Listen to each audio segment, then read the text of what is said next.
Welcome to this explainer. When most of us look at the ocean, we just see a big body of water or a fun place to swim, right? But today, we're diving into the ocean as a profound, vital sanctuary. We're going to trace the incredible history of exactly why the ocean became a literal refuge for Native Hawaiians, explore how that legacy is now being backed up by modern science, and look at the massive environmental threats that are putting these sacred spaces at serious risk right now. To really grasp the modern fight for our coastlines, we've got to start with one massive question. Why did the ocean become a sanctuary in the very first place? For Native Hawaiians in the 19th century, the ocean was way more than just a place to catch some waves. It was a completely necessary refuge. When we think of surfing today, we usually just picture a sport. But its roots? They're actually anchored in this desperate need for a safe haven away from the colonial control and absolute societal chaos happening on land.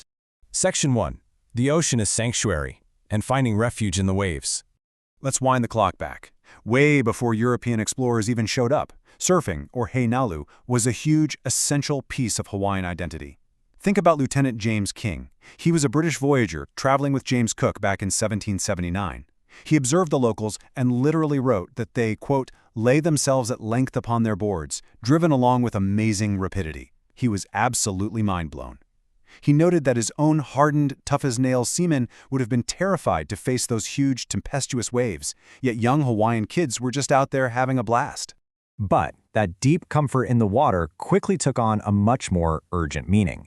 The 19th century brought horrific, unimaginable hardships to Native Hawaiians. We're talking drastic depopulation from foreign-introduced diseases, plus immense political upheaval. As Christian missionaries started severely frowning upon traditional practices and foreign entities started seizing the land, where did Hawaiians go? They turned to the waves. The water became a literal escape. It was a physical and figurative sanctuary from the absolute devastation sweeping across the shores.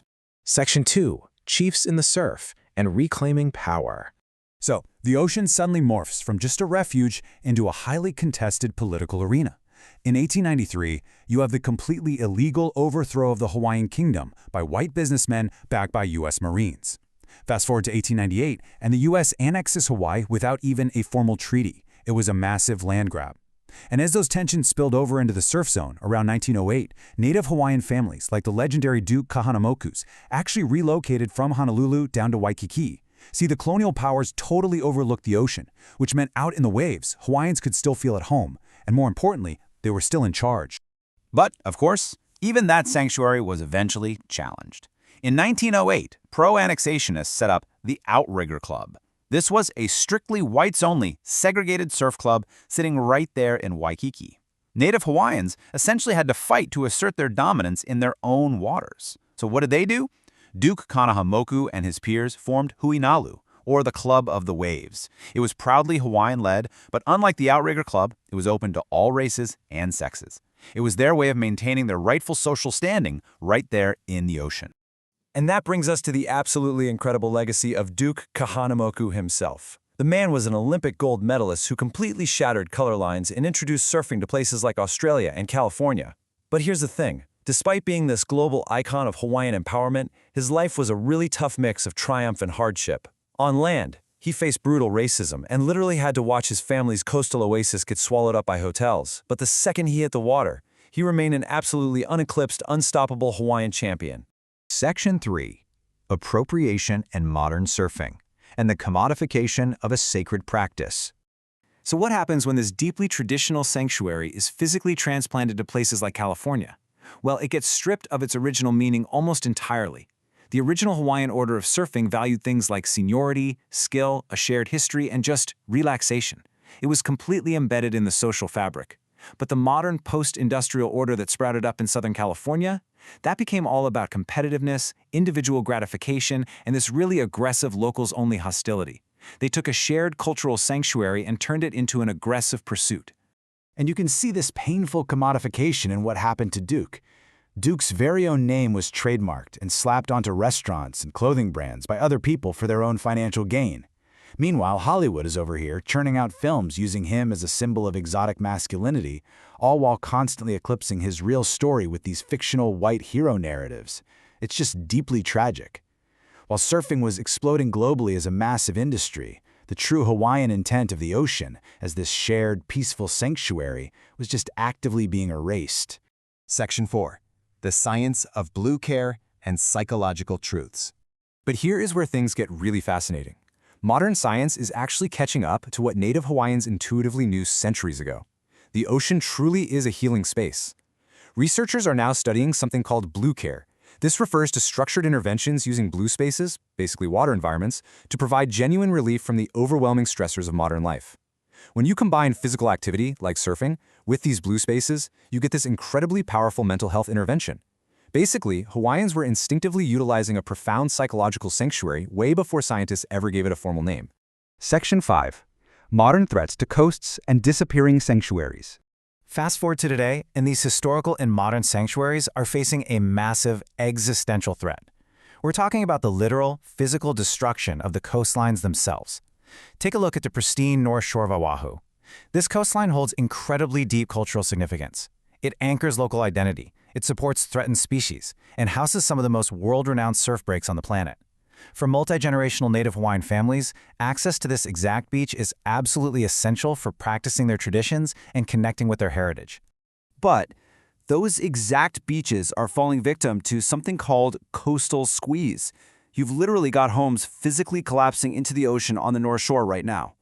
Rising sea levels combined with increasingly powerful wave energy are causing severe chronic erosion.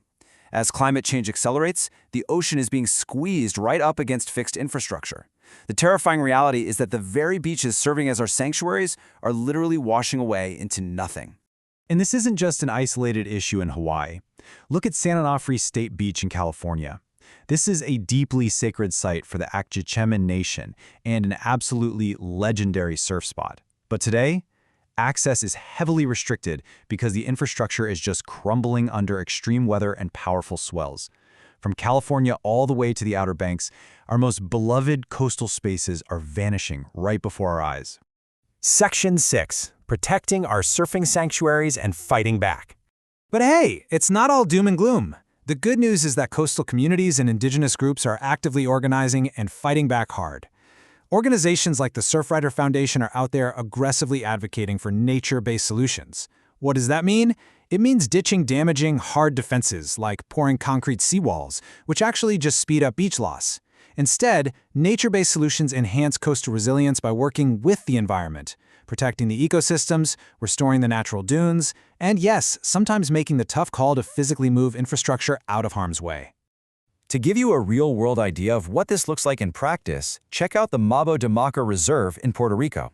After getting hit by devastating hurricanes, local volunteers have been out there manually planting mangroves and restoring the natural sand dunes. These natural buffers are brilliant. They not only protect the inland areas against massive storm surges, but they preserve the local biodiversity and maintain the high-quality waves that the community loves. It's about restoring the entire ecosystem, the whole shebang. And we are seeing these grassroots coastal defense efforts taking root everywhere. On Oahu's North Shore, communities are having those tough discussions about managed retreat, literally moving homes inland to let the beach survive. In California, it took a massive 2-decade campaign, but they actually saved San Onofre's famous Trestles Break from a highly destructive toll road. Up in Oregon, local coalitions are fighting to conserve Cannon Beach. And just like we saw in Puerto Rico, everyday volunteers are doing the grueling, totally necessary work to defend our coastlines from climate change. So, as we wrap up this explainer, I want to leave you with a pretty provocative question to chew on. How can we honor the original Hawaiian intent of the ocean as a shared, healing sanctuary, in an era where the shores themselves are literally disappearing beneath our feet? We've seen today that surfing wasn't born out of a desire for extreme sports.